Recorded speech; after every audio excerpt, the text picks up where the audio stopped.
Party level पर है, कुछ भी कहेंगे तो आप नहीं मानेंगे। आप अपना सर्वे कराइए ना।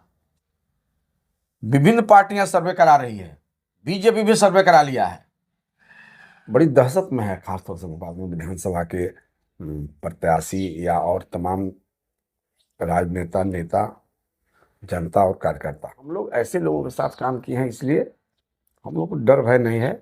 ऊपर वाला फिक्स किया है कब जाना है कब रहना है। 100 बेड का जो कार्य जो एकदम स्लो चल रहा था, नहीं के बराबर चल रहा था, उसमें भी गति लाने के लिए उन्होंने 35 करोड़ रुपया दिया। अनुशंसित किया। हाँ, आप उलझे हुए हैं एक दूसरे को, ईडी और सीबीआई और इनकम टैक्स में लोगों को फंसाने के चक्कर में पड़े। सुबह सवेरे जब मोबाइल खोला जा रहा है तो बिहार की राजनीति की खबरें आपके और हमारे मोबाइल से होकर के गुजर रही है।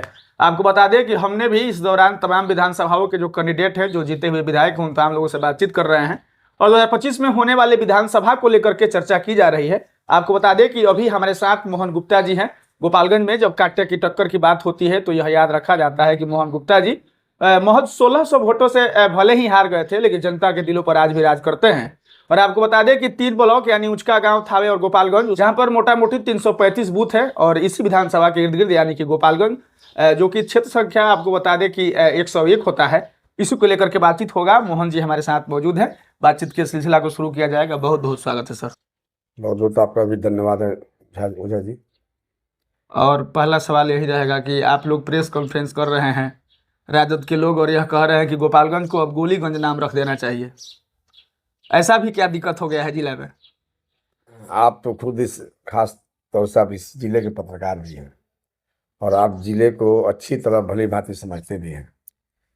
तो अभी काफ़ी क्राइम का जो रेशियो है वो महाजंगल के रूप में तब्दील हो चुका है। कोई भी व्यक्ति सुरक्षित नहीं महसूस कर रहा है। अभी हमारे गोपालगंज विधानसभा में 3 हत्याएं लगातार हुई हैं, आप उसको भी अच्छी तरह जानते हैं। और बड़ी दहशत में है, खासतौर से गोपालगंज विधानसभा के प्रत्याशी या और तमाम राजनेता, नेता, जनता और कार्यकर्ता, हर दल के सभी लोग अपने को असुरक्षित महसूस कर रहे हैं। तो ये डबल इंजन की सरकार पूरी तरह विफल है और निश्चित रूप से बिहार के लोग, गोपालगंज के लोग मन बना चुके हैं कि अब की बार तेजस्वी सरकार। अब जब हत्याओं की और अपराध की और रेशियो की मतलब बात हो रही है तो यह भी बात हो जाए कि आप तो कुर्ता पायजामा पहनते हैं, घर से निकल जाते हैं सड़कों पर ऐसे ही, लेकिन यह भी देखा गया है कि आए दिन जनप्रतिनिधियों पर हमले हो रहे हैं। अपना ही जिला की हम बात कर रहे हैं, तो इसको लेकर के मोहन गुप्ता जी को कभी डर नहीं लगा कि हमें अपने लोगों से मिलने जाना है, शहर के ही वासी हैं और ऐसे ही चल दे रहे हैं तो दिक्कत हो सकता है हमारे साथ भी? शुरू से ही हम लोग एक साथ सुथरा राजनीति किए हैं। हम लोग राजमंगल मिश्रा जी के साथ, बाबा जी के साथ रहे हैं, उनके साथ भी राजनीति किए हैं, उनको भी समझे हैं, बूझे हैं। नगीना राय जी के साथ भी रहे हैं। दमकीमा में दलित मजदूर किसान पार्टी जब हुआ करती थी और उस समय यहाँ से लोकसभा का चुनाव भी लड़े थे, तो उस समय भी उनके साथ हम लोग पार्टी लेवल पर काम किए हुए हैं। उस समय आरजेडी का पार्टी का नाम पिछले बार दलित मजदूर किसान पार्टी था, दमकीपा कहा जाता था। तो नगीना बाबू के साथ भी काम किए हैं। उसके बाद राजमंगल बाबा, जब अलायंस हम लोग की सरकार जब चुनाव लड़ी थी तो उस समय राजमंगल बाबा के साथ काम किए हैं। देवदत्त राय जी हमारे गुरु रहे हैं, कन्या स्वरूप पाठक हैं, सुरेंद्र बाबू थे। ये लोग बड़ी साफ सुथरा छवि के लोग थे, बड़ी ईमानदारी से सेवा की भावना से जनता के बीच रहते थे। हम लोग उनके ज़माने के उन लोगों के शिष्य और उनके साथ रह के काम सीखे हैं। तो हम लोगों का सोच अलग है। वो लोग भी कभी हथियार लेकर नहीं चलते थे, ऐसा ही निकल जाते थे। ऐसे ही निकल जाते थे। बाबा जी, हमको याद है कि कन्हैया स्वरूप पाठक जी को हमको याद है कि आज तक कभी एक बार भी नहीं देखा गया कि 10 आदमी के साथ चलते हों या हथियार लेकर चलते हों। राजमंगल बाबा भी वही था, रिक्शा पर बैठ के पैरवी करते थे। हम लोग जाते थे, प्रणाम बाबा, कहाँ हो? तो चले के बता नहीं, वो मंत्रिमंडल में काम बा, बोला उसमें रिक्शा ले आओ। तो हम लोग ऐसे लोगों के साथ काम किए हैं, इसलिए हम लोग को डर भय नहीं है।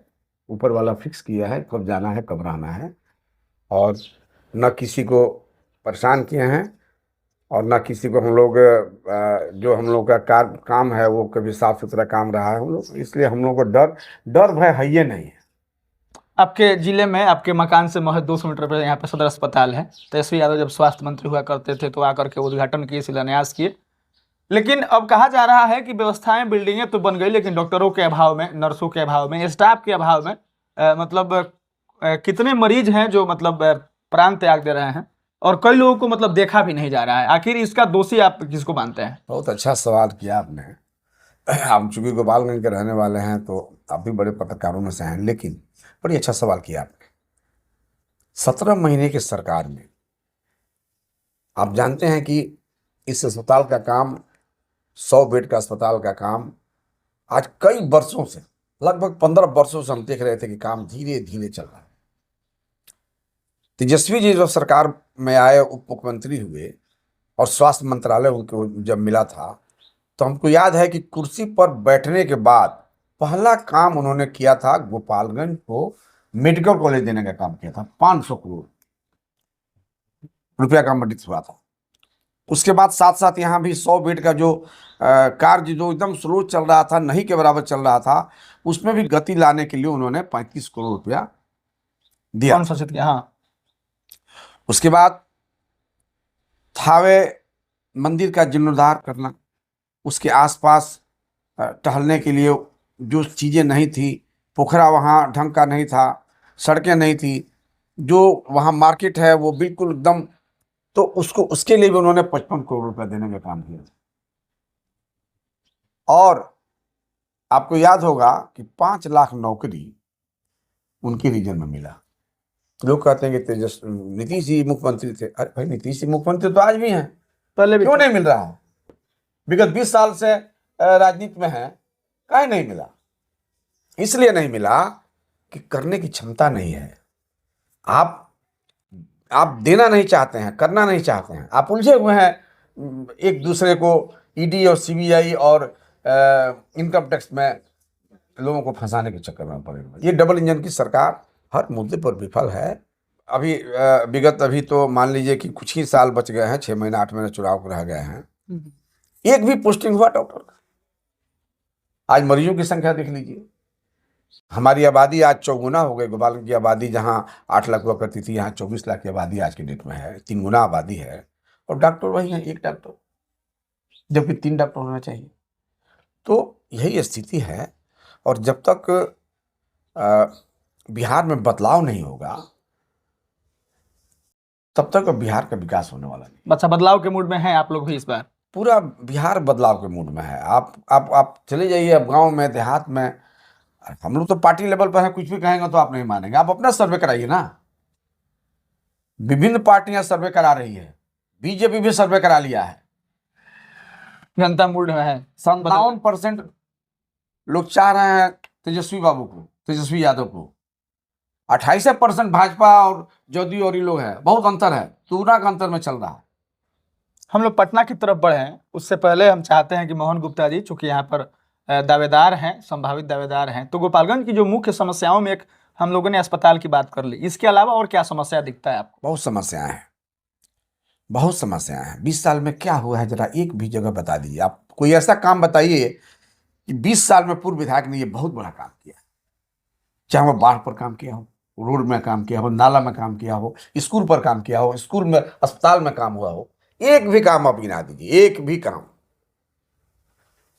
आप जाकर अस्पताल की स्थिति देख लीजिए, आप जाकर स्कूलों की स्थिति देख लीजिए, आप रोड और नाला की स्थिति देख लीजिए। शहर का निकासी अगर पानी पड़ जाए तो इतना पानी लग जाएगा। बाढ़ और बांध वैसे ही है, कहीं रोड पर कहीं रोशनी नहीं है। अंधेरे में गोपालगंज और पूरा बिहार जी रहा है। कहने के लिए विकास की गंगा बह रही है, डबल इंजन की सरकार है, तो कहने के लिए है। खासतौर से गोपालगंज विगत 20 वर्षों में बहुत पीछे चला गया है और विजन नहीं है। पार्टी के पास विजन तब होता है जब जनप्रतिनिधि के बाद विजन होता है।